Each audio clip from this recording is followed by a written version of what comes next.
காஞ்சிபுரத்தில் அமைந்துள்ள அருள்மிகு அத்திவராகி திருக்கோவிலில் நடைபெற்ற குடமுழுக்கு விழாவில் ஏராளமான பக்தர்கள் கலந்து கொண்டு அம்மனை வழிபட்டனர்.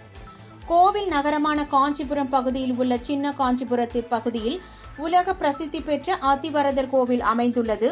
இந்த கோவிலுக்கு அருகே உள்ள அருள்மிகு அத்திவராகி திருக்கோவிலில் நடைபெற்று வந்த புனரமைப்பு பணிகள் நிறைவு பெற்றதை தொடர்ந்து குடமுழுக்கு விழா வெகு சிறப்பாக இன்று நடைபெற்றது.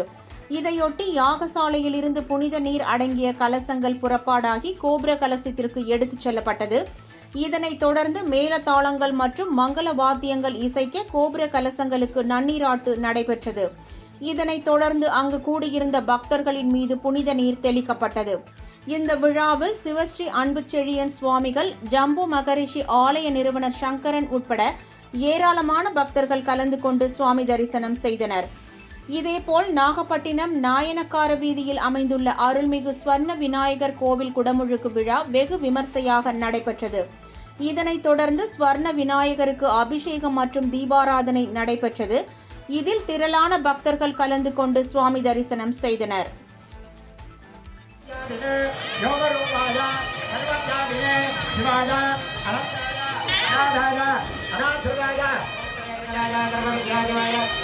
सर्वलोकाय